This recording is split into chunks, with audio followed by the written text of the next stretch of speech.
todos ustedes, queridos amigos y amigas, sean bienvenidos a este canal de YouTube Nelter de la Cruz.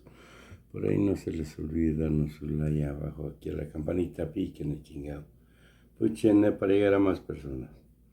Pues ahora sí van con todo, ahorita vienen sobre el defensa del PRIAN. Ataque a todo ahorita, lo que da contra López. Un maestro en filosofía de la tercera edad que vive y se apoya de la pensión que el gobierno mexicano envía. Y me dijo que le dijera que en el silencio y en la esperanza está su fortaleza y que cuente usted con el pueblo de México. Presidente, respecto a la reforma electoral que se está trabajando, quisiera yo preguntarle si esta reforma pudiera incluir la legislación en el tema de los candidatos no registrados, sobre todo los espacios que vienen ahí en las boletas electorales, que no tienen fundamento si es que no se utilizan o si es que no tiene validez, candidatos no registrados. En este mismo tema, la situación de los senadores y los diputados, que todos vayan a elección popular, que no haya, ya sean 500, sean 300, pero que todos los elija el pueblo. Pero que esto también aterrice a los municipios, que los ayuntamientos, regidores y síndicos también vayan a elección popular. Es mi primera pregunta. Sí, yo estoy de acuerdo con eso. Bueno, la iniciativa va a ser debatida en el Congreso y van a haber propuestas como las tuyas y otras, y ahí los legisladores van a decidir. Yo sí creo que son muchos los diputados y que son muchos también los regidores, y en algunos municipios ganan muchísimo. Bueno, muchos senadores, muchos diputados, muchos congresistas locales, muchos regidores y mucho dinero. Por ejemplo, en el Estado de México, desde hace 50 años,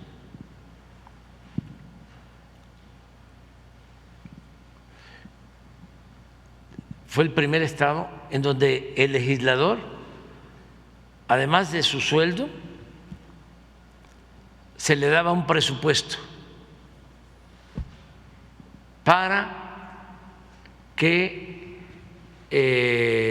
pudiera comprar materiales de construcción y entregar los materiales de construcción a las comunidades o a los pueblos.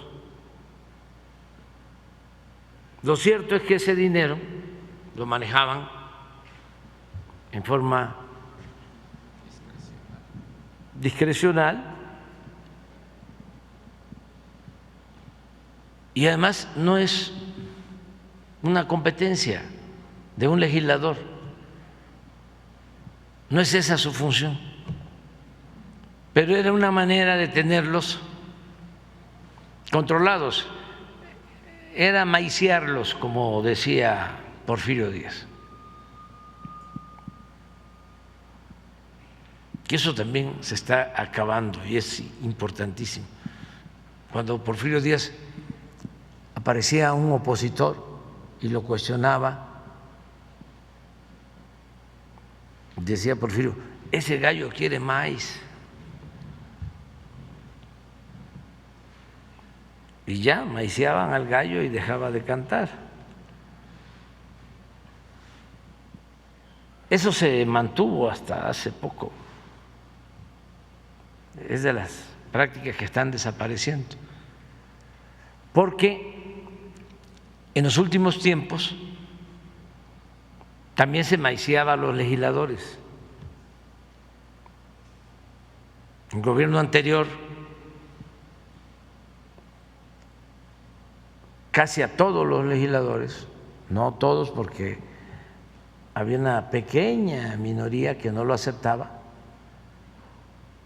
pero aparte del sueldo le daban 10 15, 20 millones de pesos en un oficio de autorización para hacer calles, unidades deportivas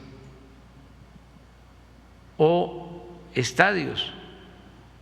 Les dejaban 3 ramos del presupuesto: banquetas y calles, infraestructura para la cultura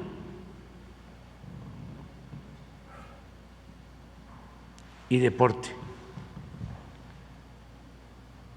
Entonces ya sabemos cómo ese diputado con ese oficio de autorización negociaba con un presidente municipal, ni siquiera de su distrito, sino si era de Tlaxiaco el que recibía eso, podía ir a Tijuana y ahí hablar con la autoridad y decirle: tengo esto, ya bajé este recurso.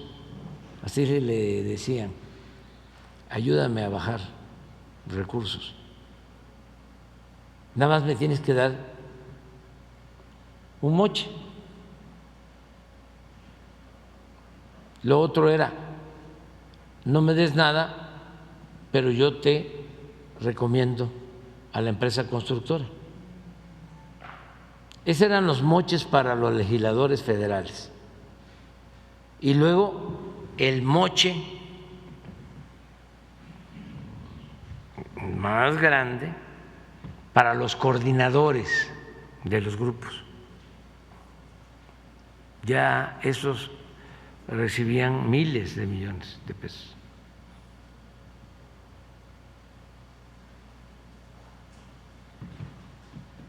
Pero en el caso de los regidores, lo mismo.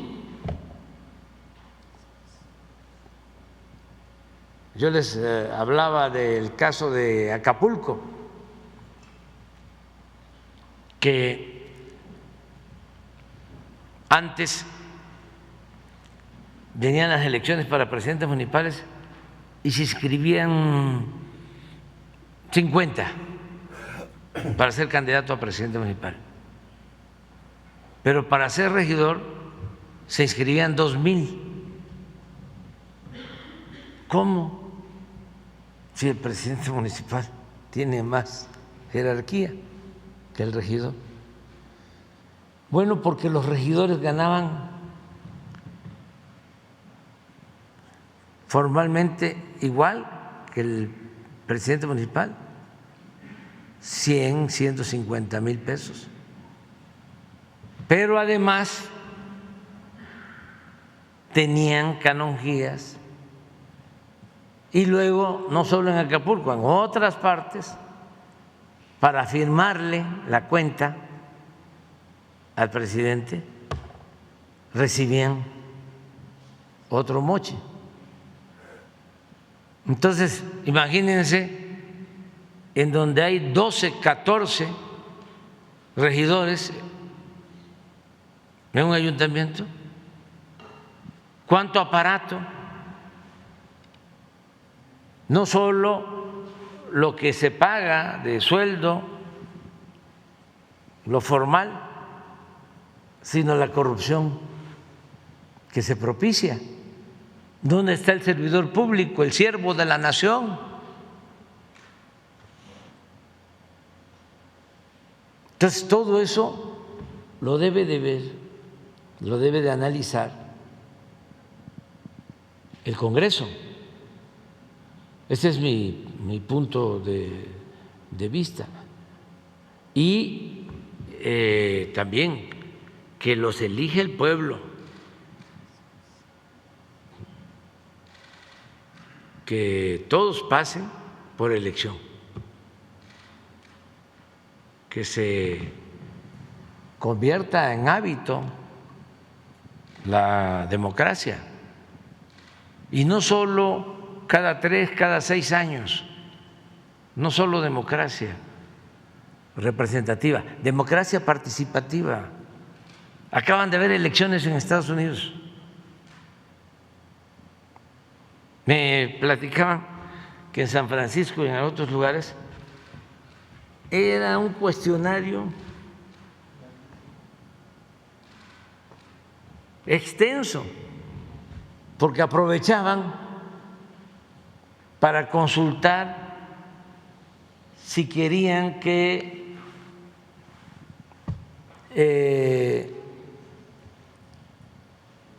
se permitieran la venta de armas en los supermercados como en otros estados de la Unión Americana o no. Y ahí tenían la gente que poner, porque es elección y es una consulta. Y esto no viene de hace poco en el caso de Estados Unidos. Las consultas vienen desde la fundación de ese país. Tocqueville, en un libro que se llama La democracia en América, trata este tema de cómo el ciudadano participa siempre. No solo es para elegir al representante, no, sino para las decisiones que puedan afectar a otros. Se llevan a cabo consultas. Esa es democracia participativa. Y por eso también la revocación del mandato, democracia plena, y en lo político y también en lo social, en lo sindical. Me dio un gusto enorme, no porque haya ganado una candidata y haya perdido un candidato, sino por el avance en la democracia en los sindicatos. Hubo elecciones para el sindicato de sobrecargos.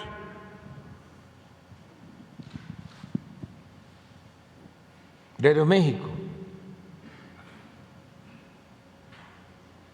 Ya estaba electo uno de los candidatos y quería la reelección. Y hubo otra planilla encabezada por una mujer, o sea, la oposición, y voto libre, secreto, directo, y ganó la oposición. O sea, no tengo nada en contra del que se quería reelegir, no, para nada.